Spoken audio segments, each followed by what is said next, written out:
Okay friends, તો previous લેક્ચરમાં આપણે સ્વાધ્યાય કમ્પ્લીટ કરેલું.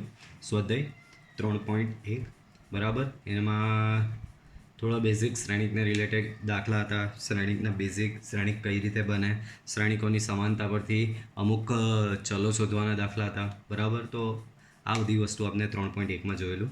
હવે 3.2 પર જતાં પહેલાં થિયરી છે, અમુક તે થિયરી આપણે ભણીશું વન બાય વન. તો આજની પહેલી થિયરી જે છે, તમે જ્યારે નાના હશો ત્યારે જ્યારે મેથ્સની ભણવાની શરૂઆત કરી હશે, તો મેથ્સની ભણવાની શરૂઆત તમે કરી હશે તો ત્યારે તમને પહેલાં શું શીખવવામાં આવ્યા હતા? પહેલાં તમને અંકો શીખવેલા કે ભાઈ આંકડાઓ 1 2 3 4 5 6 બરાબર. તો તમને એકથી અંકો શીખવાય, 1થી 100 સુધી, 1થી 1000 સુધીના અંકો. ત્યારબાદ તમને પ્રથમ શું શીખવામાં આવ્યું હશે? મેથ્સની જ વાત કરું તો મેથ્સમાં તમને પહેલાં અંકો શીખવવામાં આવ્યા. ત્યારબાદ એ અંકોનો તમને સરવાળો શીખવવામાં આવ્યો હશે. પછી એ અંકોની બાદબાકી શીખવવામાં આવી હશે. પછી એનો ગુણાકાર શીખવવામાં આવ્યો હશે. તો આ રીતે પછી તમારું મેથ્સ આગળ વધેલું. તો અત્યારે તમને આ ચેપ્ટરમાં મેં સૌથી પહેલાં શીખવેલું છે શ્રેણિક, મેટ્રિક્સ. તો મેટ્રિક્સ અત્યારે ભલે તમે 12th સ્ટાન્ડર્ડમાં છો, બટ તમારા માટે ટોટલી એ નવી વસ્તુ છે, નવો કન્સેપ્ટ છે જે તમે અગાઉ કદી એ જોયો નથી. બરાબર. તો તમને મેં કંઈક નવું શીખવું. જે રીતે તમે નાના હતા ત્યારે નવામાં તમે જે અંકો શીખેલા 1થી લઈને 100, એ જ પ્રમાણે તમે અત્યારે 12th સાયન્સમાં કંઈક નવામાં એક શ્રેણિક શીખ્યા છો, મેટ્રિક્સ શીખ્યા છો. તો મેટ્રિક્સ શ્રેણિક શું છે? તો કે એક ગોઠવણી છે જે આપણે ભણ્યા. મેટ્રિક્સ એક વખત પાછું સમજાવી દઉં. શ્રેણિક શું છે? તો શ્રેણિક એ આપેલ સંખ્યાની અથવા તો આપેલ માહિતીઓની લંબચોરસ અથવા ચોરસ ગોઠવણી જ છે. બરાબર. એ ગોઠવણી લંબચોરસ કાં તો ચોરસ હોઈ શકે. એ બી મેં તમને ભણાવ્યું કે લંબચોરસ કેવું હોય છે, ચોરસ કેવું હોય છે. પછી આપણે ભણ્યા શ્રેણિકની કક્ષા. બરાબર. પછી આપણે ભણ્યા શ્રેણિકની સમાનતા. બે શ્રેણિક સમાન ક્યારે હોય? તો એક વખત પાછું એ બી જણાવી દઉં કે ભાઈ બે શ્રેણિકની કક્ષા સમાન હોય તથા બંને શ્રેણિકના અનુરૂપ ઘટકો સમાન હોય, તો અનુરૂપ તમામ ઘટકો સમાન હોય તો એ બે શ્રેણિકોને સમાન શ્રેણિક કહેવામાં આવે છે. તો આ તમને શ્રેણિકનું કંઈક નવું બેઝિક તમે ભણ્યા છો જે તમે આની અગાઉ કદી જોયું નથી. તો કંઈક નવું ભણ્યા એટલે હવે આમાં બી પહેલાં મેથ્સની જેમ જ્યારે અંકો ભણેલા ત્યારે કેવા સરવાળા બાદબાકી આવેલા, સેમ એવી જ રીતે આમાં પણ તમને મેટ્રિક્સ એક કંઈક નવું ભણ્યા છો. તો હવે એ શ્રેણિકોના સરવાળા કેવી રીતે થાય, બાદબાકી કેવી રીતે થાય, ગુણાકાર કેવી રીતે થાય, એ બધું આવશે. બરાબર. તો સૌથી પહેલો ટોપિક છે બે શ્રેણિકોનો સરવાળો.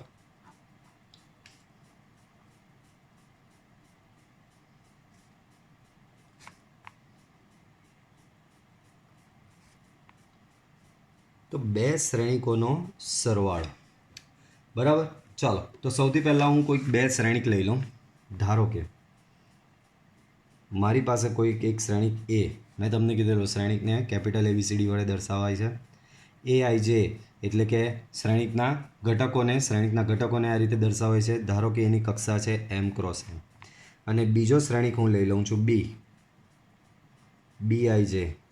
એની બી કક્ષા છે M ક્રોસ N. બરાબર. તો બે શ્રેણિક તમારી પાસે અલગ અલગ આવી ગયા. હવે આ બે શ્રેણિકોનો સરવાળો કેવી રીતે થાય, એ ભણવાનું. તમે અહીંયા ઓબ્ઝર્વ કર્યું હશે કે જે મેં બે શ્રેણિક લીધા એ બંને શ્રેણિકની કક્ષા મેં સમાન લીધી છે. તો સૌથી પહેલું આ વાત દિમાગમાં ફિટ કરી દો કે ભાઈ બે શ્રેણિકનો સરવાળો ત્યારે જ પોસિબલ થશે જ્યારે એ બંને શ્રેણિકની કક્ષા સમાન હશે, તો જ એ બે શ્રેણિકોનો સરવાળો થશે. બંનેની કક્ષા અલગ હશે તો બેનો સરવાળો વ્યાખ્યાયિત થતો નથી. હવે તમે કહેશો સર આની કક્ષા સમાન છે, આની બી કક્ષા સમાન છે, સર ચાલો સરવાળો થઈ ગયો. સર સરવાળો થયા બાદ નવો શ્રેણિક કેવો બનશે? તો આ બેનું એડિશન કર્યા બાદ બી જે નવો શ્રેણિક બને છે એની કક્ષા બી એની એ જ એટલે કે M ક્રોસ N જ રહેશે. તો આ વસ્તુ પહેલાં તમારા દિમાગમાં ફિટ કરી દો કે બે શ્રેણિકનો સરવાળો ત્યારે જ શક્ય બને જ્યારે બંને શ્રેણિકની કક્ષા એટલે કે બંને શ્રેણિકના order of the matrices must be same. Okay. તો બંને શ્રેણિકના ઓર્ડર એટલે કે કક્ષા સેમ હોવા જોઈએ. And the order of the resultant matrix is also M cross N, same as this. બરાબર. જે તમારો પરિણામી શ્રેણિક મળે છે સરવાળો કર્યા બાદ, ત્યારબાદ જે કક્ષા મળે છે તે પણ તમારી આની આ જ રહેશે. તો આ શ્રેણિકનો સરવાળો આવી રીતે. તો આ તમને થિયરિટિકલી થોડું એક્સપ્લેન કર્યું. હવે થોડું મેથેમેટિકલ. તો આ બે શ્રેણિક લીધા તો આનો સરવાળો કેવી રીતે લખાય? તો કે આનો સરવાળો આ રીતે સિમ્પલી તમે બે અંકોનો સરવાળામાં કેવી રીતે વચ્ચે પ્લસ અંક મૂકતા, પ્લસ સંકેત મૂકતા હતા, બરાબર, પ્લસ સિમ્બોલ તમે મૂકતા હતા. સેમ એવી રીતે a પ્લસ બી, એટલે a પ્લસ બી શું થશે? aij પ્લસ bij, બરાબર. તો હવે આનું જ એક ઉદાહરણ લઈ જોઈએ. લેટ્સ સે મારી પાસે a બરાબર છે 1 0 -1 2 1 -3 અને બીજો શ્રેણિક b બરાબર મારી પાસે છે 2 1 -3 3 1 0. તો સૌથી પહેલાં તો શું ચેક કરવાનું? બંને શ્રેણિકની કક્ષા સમાન છે કે નથી. તો આ શ્રેણિકની કક્ષા શું થશે? 2/3. આ શ્રેણિકની કક્ષા બી શું થશે? 2/3. તો બંને શ્રેણિકની કક્ષા અહીંયા સમાન છે, બરાબર. કક્ષા સમાન છે એટલે બંનેનો સરવાળો શક્ય છે. તો બંનેનો સરવાળો કેવી રીતે થાય? તો કે બંનેનો સરવાળો a plus b equal to, તમે જે સાદો સરવાળો ભણો છો, બરાબર, જ્યારે નાના હતા તમે ત્યારે જે સાદો સરવાળો ભણીને આવેલા છો એ જ સાદો સરવાળો કરવાનો છે. ત્યારે તમે સિંગલ અંકોનો કરતા હતા, અહીંયા ઘટક બાય ઘટક, બરાબર, શ્રેણિકના અનુરૂપ ઘટકોનો ઘટક બાય ઘટક સરવાળો કરવાનો. જેમ કે આનો આ પહેલો લીધો, આનો, એટલે કે એમ એક રીતે ટેકનિકલી જોવા જઈએ તો આનો a11, આનો b11, તો આ સામે આનો ને આનો સરવાળો કરવાનો કેટલો થાય? 3. એવી રીતે 0 પ્લસ 1 તો કે 1, -1 -3 તો કે -4, 2 પ્લસ 3 5, 1 પ્લસ 1 2, -3 પ્લસ 0 તો કે -3, બરાબર. તો આ રીતે શ્રેણિકોનો સરવાળો વ્યાખ્યાયિત થાય છે. અને તમે બીજી વસ્તુ ઓબ્ઝર્વ કરો કે તમે સરવાળો કરતાં પહેલાં બંને શ્રેણિકની કક્ષા, order of the board matrices are 2x3, બંને શ્રેણિકની કક્ષા હતી 2x3, 2x3 હતી. અને સરવાળો કર્યા બાદ જે તમને શ્રેણિક મળ્યો એની કક્ષા બી કેટલી થઈ? 2x3, બરાબર. તો તમે સરવાળામાં આ વસ્તુ એક ખાસ ધ્યાન રાખવાની. હવે શ્રેણિકોના સરવાળાના કેટલાક ગુણધર્મો છે. શ્રેણિકોના સરવાળાના ગુણધર્મો, તો આમાં બી કંઈક એવું બહુ મોટું નથી, બરાબર. આ ગુણધર્મો તમે નાના હતા ત્યારથી મોટા થયા ત્યાં સુધી ઘણીવાર કેટલીય જગ્યાએ લેટેસ્ટની વાત કરું તો આ બધા સેમ ગુણધર્મો તમને, જ્યારે તમને ગણ ક્રિયાઓ સમજાયેલું, યોગ ગણ, છેદ ગણવાળું, ત્યારે બી આ બધા ગુણધર્મો આવ્યા હતા. અને એ ગુણધર્મોમાં સૌથી પહેલો ક્રમનો નિયમ, તો કે આ બધાને જ ખબર, બે શ્રેણિકનો સરવાળો હું a પ્લસ બી શોધું કે b પ્લસ a શોધું, સરખું જ આવશે, બરાબર. a પ્લસ બી શોધું કે b પ્લસ a શોધું, સરખું જ આવશે. ત્યાર પછી આવશે જૂથનો નિયમ.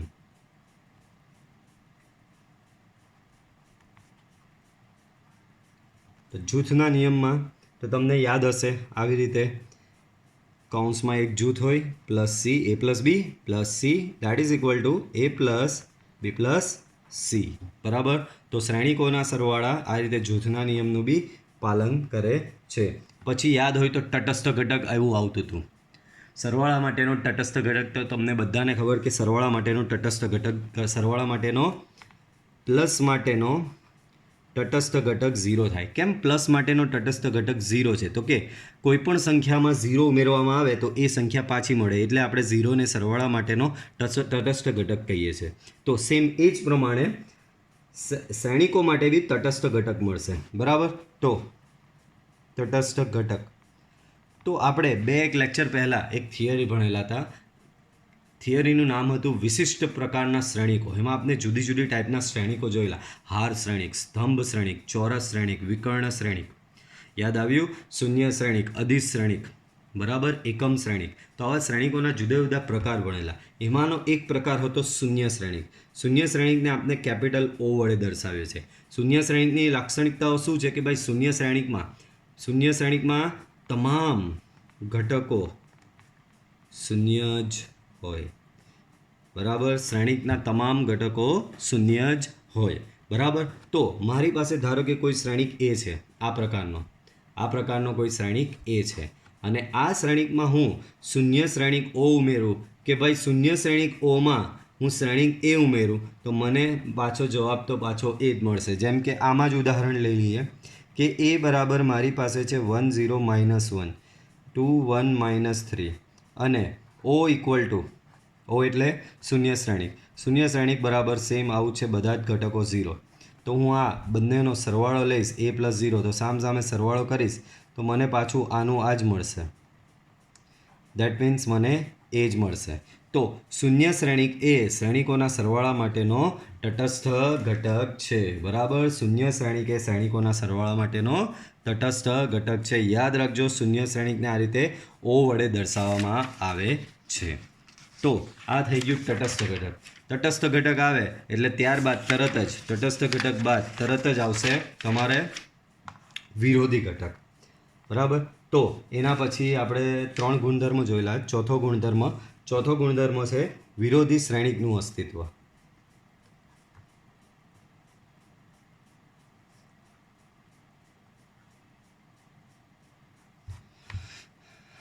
ઓકે, વિરોધી શ્રેણિકનું અસ્તિત્વ. બરાબર, તો આ બી સેમ એવું જ છે. ધારો કે શ્રેણિક એ બરાબર મારી પાસે એ આવી જશે, તો મને બીજો શ્રેણિક એવો મળે -a બરાબર -a આવી જાય એવો મળે કે જેથી હું જો a અને -a નું એડિશન લઉં તો મને મળશે o. o એટલે તટસ્થ ઘટક. કોનો તટસ્થ ઘટક? તો કે શ્રેણિકોના સરવાળા માટેનો તટસ્થ ઘટક. તો મારી પાસે શ્રેણિક એ હતો અને મને અન્ય શ્રેણિક -a બરાબર -ai જે એવો મળ્યો કે જેથી a plus -a equal to o. આને આ રીતે બી લખાય કે ભાઈ -a plus a equal to o. o એટલે કે તટસ્થ ઘટક મને મળે તો -a ને એનો વિરોધી શ્રેણિક કહેવામાં આવે છે. -a ને એનો શું કહેવામાં આવે છે? વિરોધી શ્રેણિક કહેવામાં આવે છે. ચાલો ત્યારબાદ આગળ વધીએ. તો હવે આ હતા શ્રેણિકોના સરવાળા માટેના ગુણધર્મો. સેમ નેક્સ્ટ ટોપિક છે શ્રેણિકોનો અદિશ સાથે ગુણાકાર. શ્રેણિકોનો અદિશ સાથે ગુણાકાર. યાદ રાખજો, અદિશ એટલે કોઈક અચળ સંખ્યા વડે. હવે અચળ વાસ્તવિક સંખ્યા વડે ગુણાકાર, તેનો શ્રેણિકોનો અદિશ સાથેનો ગુણાકાર કહેવાય. તો ધારો કે મારી પાસે કોઈ શ્રેણિક a બરાબર a ઓફ aij, લેટ્સ સે એની કક્ષા m ક્રોસ n. મારી પાસે આ કોઈ શ્રેણિક છે અને તમે આરમાંથી કોઈ ઘટક k બિલોંગ્સ ટુ આર એટલે વાસ્તવિક સંખ્યાઓના ગણમાંથી કોઈ એક સંખ્યા એવી લઈ આવ્યા કે ત્યારબાદ તમે શું કર્યું કે આ કેને એ વડે ગુણી નાખ્યો. સો આ k ઇન્ટુ એ લીધો એટલે કે k ઇન્ટુ આવું થશે. તો આ k શું થશે ખબર? આ k શ્રેણિકના અંદર આ m ક્રોસ n નો શ્રેણિક છે એટલે અંદર કેટલા ઘટકો હશે? mn. માની લઈએ કે આ 4x3 કક્ષાવાળો શ્રેણિક છે એટલે 4 તારી 12 ઘટકો અંદર થશે. તો આ k અંદરના 12 ઘટકો સાથે ગુણાઈ જશે. આ રીતે k અંદર શું થશે? 12 ઘટકો સાથે ગુણાઈ જશે અને તમને આવું મળશે. તો આને કહેવાય શ્રેણિકનો અદિશ સાથે ગુણાકાર. એક ઉદાહરણ લઈએ તો તમને વધારે ક્લિયરલી સમજ પડશે. તો ધારો કે મારી પાસે શ્રેણિક છે આવો, બરાબર, અને મારી પાસે k બરાબર મારી પાસે માની લઈએ કે -2 છે. તો ka બરાબર શું થશે? -2 ઇન્ટુ a બરાબર -2 ઇન્ટુ 1 - 1 ટુ 2 1 - 3. આ -2 અંદરના તમામ ઘટક સાથે, આ -2 જો અંદર જાય તો અંદરના તમામ ઘટક સાથે ગુણાઈ જશે. -2 ગયો તો અહીંયા -2 અહીંયા ગુણાય તો +2 -2 અહીંયા ગુણાય તો -4 -2 અહીંયા ગુણાય તો -4 -2 અહીંયા ગુણાય તો -2 -2 અહીંયા ગુણાય તો 6. બરાબર, તો આને કહેવામાં આવે છે શ્રેણિકોનો અદિશ સાથે ગુણાકાર. બરાબર, તો બહુ જ સિમ્પલ છે, બધાને આ રીતે ખબર પડી જશે. હવે એના બી ગુણધર્મો છે. જે રીતે શ્રેણિકના સરવાળાના ગુણધર્મો જોયા એ જ પ્રમાણે શ્રેણિકના અદિશ સાથેના ગુણાકારના પણ ગુણધર્મો છે. તો હવે એ જોઈએ.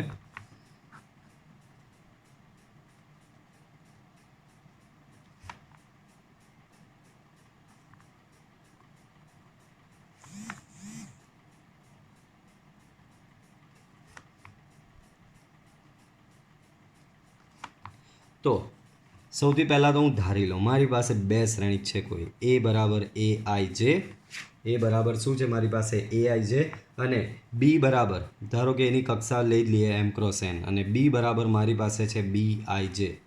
તો મારી પાસે આ બે શ્રેણિક છે જે બંનેની કક્ષા સમાન છે.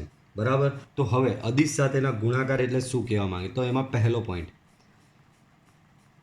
કે અદિશને આ રીતે સરવાળા પર ગુણિત કરવો છે. તો બરાબર, તો આ કે અંદર એને બી મળી જશે ગુણાશે, અને એ જ કે અંદર બી શ્રેણિકને બી ગુણાઈ જશે. તો આ એનો પહેલો ગુણધર્મ થયો.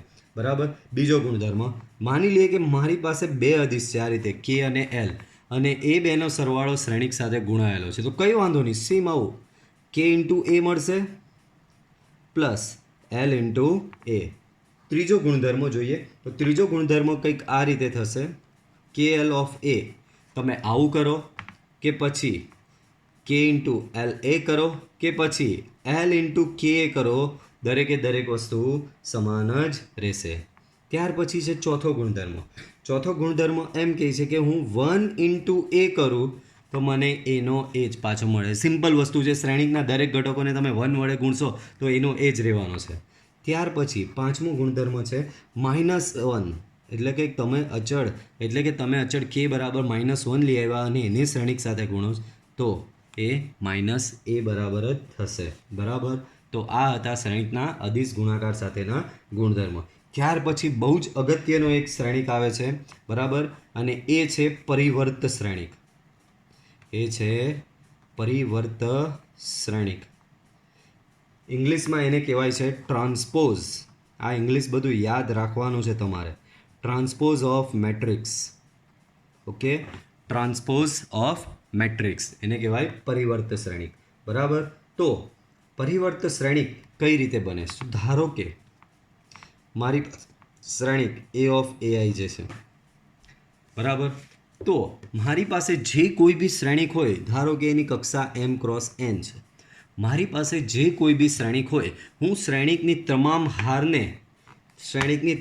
હારને વારાફરતી સ્તંભ બનાવી દઉં, અને જે નવો શ્રેણિક બને એ શ્રેણિકને આપેલા શ્રેણિકનો પરિવર્ત શ્રેણિક કહેવામાં આવે છે. એક વખત પાછું, તમારી પાસે જે શ્રેણિકની હાર છે, કોઈ બી શ્રેણિક છે, તો જો શ્રેણિકની તમામ હારને એને અનુરૂપ સ્તંભમાં ફેરવવામાં આવે તો જે નવો શ્રેણિક બને તે શ્રેણિકને પેલા શ્રેણિકનો પરિવર્ત શ્રેણિક તરીકે ઓળખવામાં આવે છે. યાદ રાખજો. એટલે આને સિમ્પલ લેંગ્વેજમાં કહું તો શ્રેણિકમાં માની લે કે 3 હાર છે, તો પહેલી હારને પહેલો સ્તંભ બનાવી દો, બીજી હારને બીજો સ્તંભ બનાવી દો, ત્રીજી હારને ત્રીજો સ્તંભ બનાવી દો, અને જે શ્રેણિક મળ્યો તેને તમારે પરિવર્ત શ્રેણિક કહો. આપને ઉદાહરણ એક જોઈ લઈએ એટલે તમને એકદમ આનો કન્સેપ્ટ ક્લિયર થઈ જશે. તો એનું ઉદાહરણ ધારો કે મારી પાસે એક શ્રેણિક છે આવો, આની કક્ષા તો કે 2/3. આનો પરિવર્ત મારે શોધવો. તો પરિવર્તનો સંકેત થાય છે AT or A dash. AT or A dash. T, that means T stands for transpose. હું તમને એટલે કહું છું કે ઇંગ્લિશ કેમ યાદ રાખવાનું, કારણ કે દરેક સંકેતનું કંઈક મહત્ત્વ હોય છે આ રીતે. બરાબર. અને આગળ તમે આ રીતે 12th સ્ટાન્ડર્ડ પતાવીને પછી આગળ એન્જિનિયરિંગમાં કે કોઈ હાયર સ્ટડીમાં જશો ત્યારે તમને આ રીતનું ત્યારે ઇંગ્લિશમાં જ આવવાનું છે. ડેટ્સ વાય હું એમ કહું છું કે ભાઈ ગુજરાતી સાથે થોડા ઇંગ્લિશ ટર્મ્સ બી તમારે, હું તમને એમ નથી કહેતો કે બધું જ ઇંગ્લિશમાં યાદ રાખો, બટ આવા ટર્મ તમારે ઇંગ્લિશમાં યાદ રાખવા પડશે. તો ટ્રાન્સપોઝને દર્શાવવા માટેનો, ટ્રાન્સપોઝ એટલે કે પરિવર્ત શ્રેણિકને દર્શાવવા માટેનો સંકેત AT અથવા તો A ડેશ છે. તો મેં તમને શું કીધું, શ્રેણિકની હારને વારાફરતી સ્તંભમાં ફેરવતા જાઓ. તો આ શ્રેણિકની પહેલી હાર 1 0 -1 છે, તો એને પહેલા સ્તંભ તરીકે લખી દેવાની 1 0 -1 1 0 -1. બીજી હાર છે એને બીજા સ્તંભ તરીકે લખી દેવાની 2 1 3. અને આ જે નવો શ્રેણિક બન્યો એ તમારો આને પહેલાં ઓરિજિનલ શ્રેણિકનો પરિવર્ત શ્રેણિક તરીકે ઓળખવામાં આવે છે. આની કક્ષા બી આના પરથી ઉલટાઈ જશે. આ 2/3 હતો તો આ કેટલો થઈ જશે 3/2. એનો મતલબ એ શ્રેણિક જો M ક્રોસ N કક્ષાનો હોય તો એ ટ્રાન્સપોઝ જે થશે એની કક્ષા થશે N ક્રોસ M. બરાબર. એ ટ્રાન્સપોઝની કક્ષા થશે N ક્રોસ M. બરાબર. તો અને ટેકનિકલી જોવા જઈએ આ એ આઈ જે તમારી આઈ એટલે હાર દર્શાવે ને જે એટલે સ્તંભ દર્શાવે, પણ આમાં શું થયું, હાર તો સ્તંભમાં ફેરવાઈ જાય. તો એકચ્યુઅલમાં લખવું હોય તો અહીંયા AJI આ રીતે લખાશે, બરાબર. તો આ હતો પરિવર્તિત શ્રેણિક. ઇન શોર્ટ, ટૂંકમાં યાદ રાખવાનું, શ્રેણિકની તમામ હારને તમે સ્તંભમાં ફેરવી દો તો જે શ્રેણિક બને એને કહેવામાં આવે છે પરિવર્ત શ્રેણિક, બરાબર.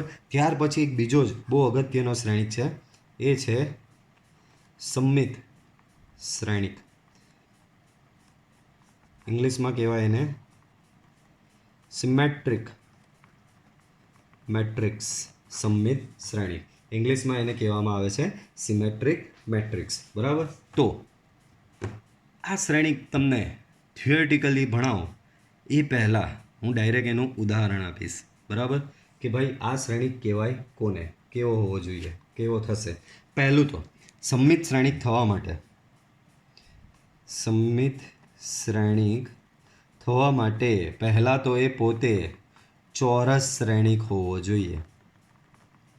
જો ચોરસ શ્રેણિક હોય તો જ એ સમમિત થશે. હવે તમે કીધું સર ચોરસ શ્રેણિક એટલે કેવો, તો એવો શ્રેણિક જેમાં હાર અને સ્તંભની સંખ્યા સરખી હોય. ઇન શોર્ટ, 2x2નો શ્રેણિક, 3x3નો શ્રેણિક, 4x4નો શ્રેણિક. એટલે કે તમારો શ્રેણિક સમમિત થવા માટે સૌથી પહેલાં તો એ કેવો હોવો જોઈએ, ચોરસ શ્રેણિક હોવો જોઈએ. તમારો શ્રેણિક સમમિત થવા માટે એ પહેલાં કેવો શ્રેણિક હોવો જોઈએ, ચોરસ શ્રેણિક હોવો જોઈએ. ચાલો, તો સમમિત શ્રેણિક, અહીંયા પાછું હું હેડિંગ આપું છું, કન્ટિન્યુ કરીએ છીએ. આપણે ભણી રહ્યા છે સમમિત શ્રેણિક. તો મેં તમને કીધું કે એને પહેલાં ડાયરેક્ટ ઉદાહરણથી સમજીએ. એને શું સમજીએ, ઉદાહરણ પરથી, તો તમને ઇઝીલી સમજ પડશે. પછી હું તમને ટેકનિકલી બી સમજાવું. તો ધારો કે મારી પાસે શ્રેણિક કંઈક આવો છે,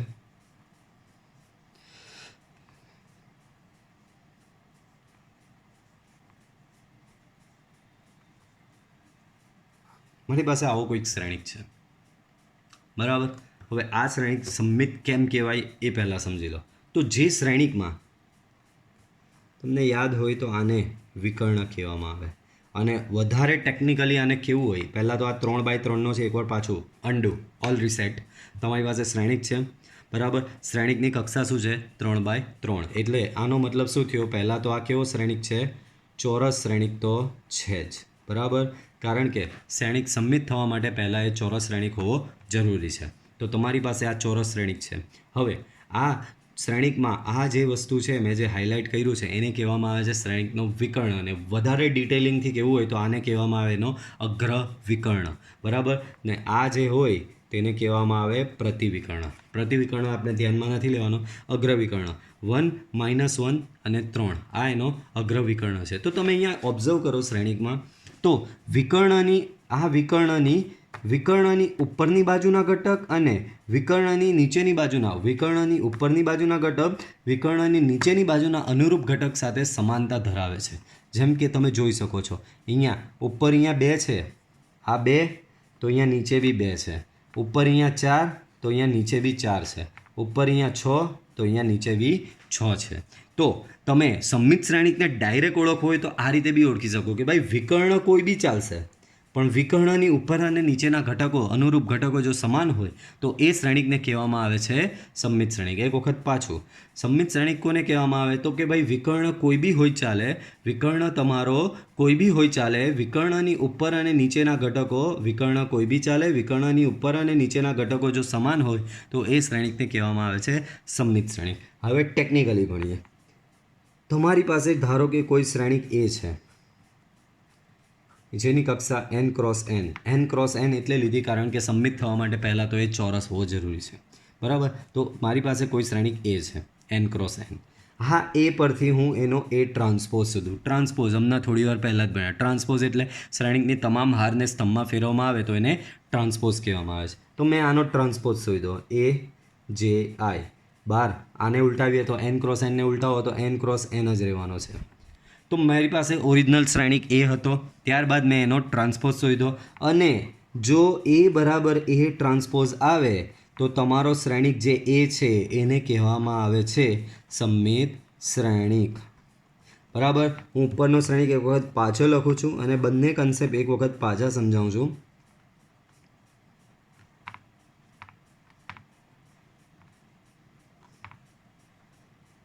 તો તમારી પાસે ઓરિજિનલ શ્રેણિક કંઈક આવો છે.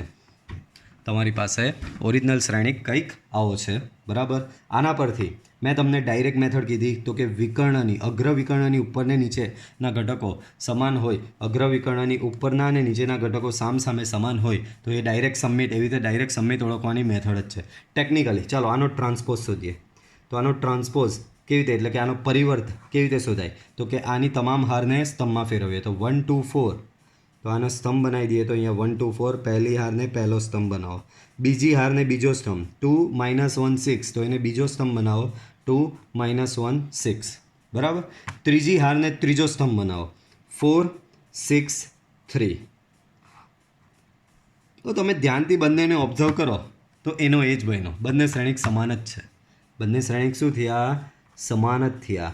તો અહીં એને કેવો શ્રેણિક કહેવામાં આવે છે, સમમિત શ્રેણિક કહેવામાં આવે છે. એક વખત પાછું, તમારા અગ્રવિકર્ણની ઉપર અને જો પહેલાં તો સમમિત થવા માટે એ ચોરસ શ્રેણિક હોવો જરૂરી છે. પછી ડાયરેક્ટ તમને જોઈને ઓળખવો હોય કે ભાઈ આ શ્રેણિક સમમિત છે કે નહીં, તો આ રીતે ડાયરેક્ટ ઓળખી શકો છો કે ભાઈ તમારા અગ્રવિકર્ણની ઉપર અને નીચેના સામસામેના ઘટકો સમાન હોય તો એ સમમિત થશે. અને ટેકનિકલી એટલે કે તમે મેથેમેટિકલી પ્રૂવ કરવું હોય તો તમારે શું કરવાનું, એ શ્રેણિકનો પરિવર્ત શ્રેણિક એટલે કે એ શ્રેણિકનો ટ્રાન્સપોઝ શોધો. જો તમારો ઓરિજિનલ શ્રેણિક અને ટ્રાન્સપોઝ જો સરખા થતા હોય તો તમારો એ શ્રેણિક કેવો શ્રેણિક થશે, સમમિત શ્રેણિક થશે, સિમેટ્રિક મેટ્રિક્સ. ઓકે, ચાલો. તો સમમિત ટોપિક આપણે જોયો, સમમિત, બરાબર.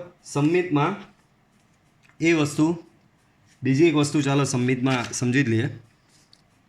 તો બાળકો તમને યાદ હશે, આ ઘટક તમારો A11 થશે, આ A12 થશે, આ A13, આને A21 A22 A23, આ થશે A31, આ થશે A32 A33. તો સમમિત શ્રેણિકમાં શું થશે કે AIJ બરાબર AJI હોય જ. જેમ કે હું લઈ લઉં છું A21, બાળકો A21 બરાબર શું છે, અહીંયા A21 બરાબર 2 છે આપણો. હવે એનું ઊંધું 21નું ઊંધું શું, તો કે 12, તો આવી રહ્યો 12, તો 12 બરાબર બી અહીંયા 2 હશે ને હશે જ. એટલે કે AIJ, આઈમી હાર અને જેમાં સ્તંભનો ઘટક અને જેમી હાર અને આઈમાં સ્તંભનો ઘટક સરખો જ હશે. જેમ કે જુઓ A31 તો એનું ઊંધું શું, A13, આ રહ્યો. A31 તમારો 4 છે, A31 તમારો 4 છે ને A13 બી તમારો 4 જ થશે. સેમ A32, તો A32 તમારો 6 છે, A23 બી તમારો 6 જ થશે. તો ઇનફેક્ટ આ મેં તમને કીધું તે જ કે ભાઈ વિકર્ણની ઉપરના અને નીચેના ઘટકો સમાન થશે. એ જ શરતને તમે આ રીતે કહો છો, AIJ = AJI થશે, બરાબર. તો એને સમમિત શ્રેણિક તરીકે ઓળખવામાં આવે છે, એને ઇંગ્લિશમાં કહેવાય છે સિમેટ્રિક મેટ્રિક્સ. ત્યાર પછી સમમિત આવ્યો તો ભાઈ વિસમમિત રહી ગયેલો, તો એ બી આવી ગયો. વિસમમિત શ્રેણિક, આને ઇંગ્લિશમાં કહેવાય છે સ્ક્યુ સિમેટ્રિક મેટ્રિક્સ. આને ઇંગ્લિશમાં કહેવાય છે સ્ક્યુ સિમેટ્રિક મેટ્રિક્સ. ઇંગ્લિશમાં આને શું કહેવાશે, સ્ક્યુ સિમેટ્રિક મેટ્રિક્સ. તો આને બી પહેલાં ઉદાહરણથી જ સમજીએ તમને ઇઝીલી. મારી પાસે કોઈ શ્રેણિક છે, ધ્યાન રાખજો, હું જો શ્રેણિક બનાવું છું તે કેવો બનાવું છું. તો પહેલાં તમે જોઈ લો છો, એનો અગ્રવિકર્ણ ડાયરેક્ટ બાય ડિફોલ્ટ 0, 2 -2, -3 તો 3, 4 તો -4. કંઈક ધ્યાન આવ્યું શું બન્યું? તો સિમ્પલ લેંગ્વેજમાં સમજાવી દઉં. શ્રેણિકનો પહેલાં તો અગ્રવિકર્ણના બધા જ ઘટકો શૂન્ય હોવા જોઈએ. શ્રેણિકના અગ્રવિકર્ણના બધા ઘટક શૂન્ય હોવા જોઈએ. અને અગ્રવિકર્ણની ઉપર અને નીચે પરસ્પર વિરોધી હોવા જોઈએ. તો તમે જુઓ અહીંયા 2 છે તો અહીંયા -2 છે, તો આ બંને એકબીજાના વિરોધી થયા. સેમ વે અહીંયા -3 છે તો ઉપર +3 છે, -3નો વિરોધી +3 થશે જ. તો આ બંને બી આ રીતે વિરોધીની જોડ થઈ. સેમ વે અહીંયા 4 છે તો ઉપર -4 છે, તો આ બે બી વિરોધીની જોડ થઈ. તો સ્ક્યુ સિમેટ્રિક મેટ્રિક્સ એટલે કે વિસમમિત શ્રેણિક કોને કહેવાય, તો કે એનો અગ્રવિકર્ણ બધા ઘટક 0 હોવા જોઈએ અને અગ્રવિકર્ણની ઉપર અને નીચે સામસામેના ઘટકો પરસ્પર વિરોધી હોય તો એવા શ્રેણિકને કહેવામાં આવે છે વિસમમિત શ્રેણિક. હવે ટેકનિકલી સમજીએ તો હું પાછો આ શ્રેણિક લખું છું. 0 -2 3, 2 0 -4 -3 4 0. તો આ મારો ઓરિજિનલ જે મેટ્રિક્સ છે એ લખ્યો, બરાબર, 3/3નો. એક વખત પાછું, ભાઈ જે રીતે સમમિત શ્રેણિક થવા માટે ચોરસ હોવો જરૂરી છે, તો વિસમમિત માટે બી એ પહેલાં તો ચોરસ હોવો જરૂરી જ છે. ચોરસ હશે તો જ એ સમમિત વિસમમિતનો પ્રશ્ન આવે. ચોરસ નથી તો સમમિત વિસમમિત વિચારવાનું આવતું જ નથી. પહેલાં તો સમમિત અને વિસમમિત થવા માટે એ પોતે ચોરસ શ્રેણિક હોવો જોઈએ, બરાબર. તો આ મારી પાસે ઓરિજિનલ શ્રેણિક છે. આના પરથી ચાલો બાળકો એ ટ્રાન્સપોઝ શોધું. એ ટ્રાન્સપોઝ કેવી રીતે શોધવાનો, એટલે કે પરિવર્તક કેવી રીતે શોધાય, તો પહેલી હારને પહેલો સ્તંભ બનાવો. પહેલી હાર છે 0 -2 અને 3, તો એ 0 -2 3 પહેલી હાર છે, એને બનાવો પહેલો સ્તંભ, તો 0 -2 3. બીજી હારને બીજો સ્તંભ બનાવો, 2 0 -4 2 0 -4. ત્રીજી હારને ત્રીજો સ્તંભ બનાવો, -3 4 0. તો આને ધ્યાનથી ઓબ્ઝર્વ કરશો તો બંને સમાન તો નથી જ. કેમ? તો કે અહીંયા -2 છે તો અહીંયા +2 આવી ગયો, અહીંયા 3 છે તો અહીંયા -3 આવી ગયો. તો જે રીતે સમમિતમાં થતું હતું, સમમિતમાં શું થઈ ગયેલું, ડાયરેક્ટલી એ બરાબર એ ટ્રાન્સપોઝ. એ બરાબર એ ટ્રાન્સપોઝ હોય તો એને સમમિત કહેવાતો, પણ આમાં એ બરાબર એ ટ્રાન્સપોઝ નહીં કહેવાય. બે શ્રેણિક સમાન ક્યારે કહેવાય એ બી પાછું સમજાવી દઉં. શ્રેણિકોની સમાનતાવાળી થિયરી. બે શ્રેણિક સમાન ક્યારે કહેવાય, જો એના અનુરૂપ તમામે તમામ ઘટકો, એટલે કે આની સાથે આ, ચાલો આ બંને સમાન છે, 0 = 0, પણ આ બંને સમાન નહીં કહેવાય. અહીંયા -2 છે તો અહીંયા +2 છે, અહીંયા 3 છે તો અહીંયા -3 છે, અહીંયા 2 છે તો અહીંયા -2 છે. તો આ બે શ્રેણિક સમાન થશે નહીં. કેમ? બે શ્રેણિક સમાન થવા માટે એના અનુરૂપ તમામ ઘટકો સમાન હોવા જરૂરી છે. એના અનુરૂપ તમામ ઘટકો સમાન હોવા જરૂરી છે. પણ હમણાં થોડી વાર પહેલાં આપણે ભણ્યા અદિશ વડે ગુણાકાર. હું આ શ્રેણિકમાંથી, હવે આજે એ ટ્રાન્સપોઝ આવ્યો, આ આખા શ્રેણિકમાંથી માઇનસ હું કોમન બહાર કાઢી લઉં. તો ધારો કે આમાંથી મેં -1 કોમન કાઢ્યો આખામાંથી, તો 0માંથી -1 કાઢો તો 0, કોઈ ફેર નહીં પડે. 2માંથી -1 કોમન કાઢો તો અહીંયા -2 થઈ જશે. -3માંથી -1 કોમન કાઢો તો 3 થઈ જશે. આમાંથી -1 કોમન કાઢો તો અહીંયા 2, અહીંયા 0, અહીંયા -4, આમાંથી -1 કોમન કાઢો -3, આમાંથી -1 કોમન કાઢો 4, આમાં 0માંથી કાઢો તો 0 0 જ રહેશે. તો હવે તમે જોશો તો આ જે આવ્યો તે તમારો ઓરિજિનલ શ્રેણિક જ છે. આ અને એને કમ્પેર કરો તો સરખો જ આવશે. ઇન શોર્ટ તમને શું મળ્યું, -1 × a, અને આને ટૂંકમાં આ રીતે લખાશે -a. તો તમને શું મળ્યો આમાં, એ ટ્રાન્સપોઝ બરાબર -a. જ્યારે પાછું એક વખત સમજાવી દઉં કે સમમિતમાં શું થયેલું, એ ટ્રાન્સપોઝ બરાબર એ આવેલો, અને વિસમમિતમાં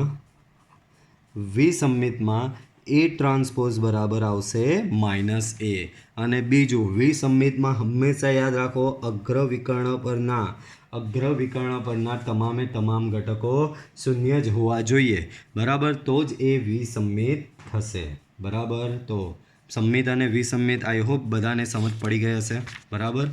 હવે પરિવર્ત શ્રેણિકના કેટલાક ગુણધર્મો છે, પરિવર્ત શ્રેણિકના કેટલાક ગુણધર્મો છે એ સમજીએ.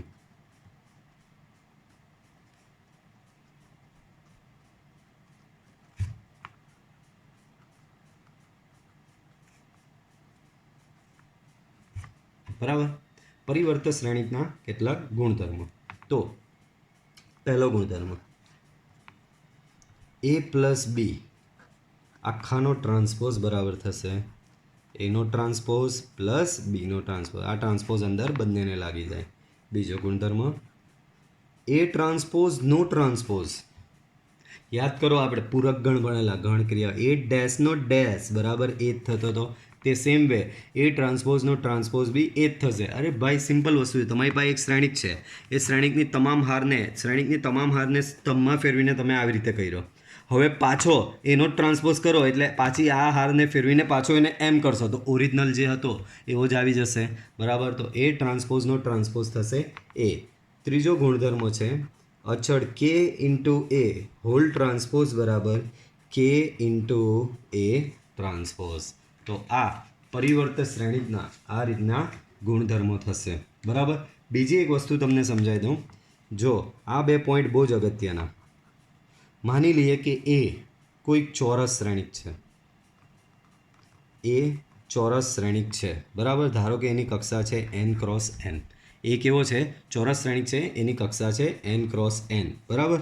તો એ પ્લસ એ ટ્રાન્સપોઝ હંમેશા સમમિત શ્રેણિક જ થશે અને એ માઇનસ એ ટ્રાન્સપોઝ હંમેશા વિસમમિત શ્રેણિક જ થશે. આ વસ્તુ ધ્યાન રાખવાની. જો એ ચોરસ શ્રેણિક હોય તો એ પ્લસ એ ટ્રાન્સપોઝ થશે તમારો સમમિત શ્રેણિક અને એ માઇનસ એ ટ્રાન્સપોઝ થશે તમારો વિસમમિત શ્રેણિક.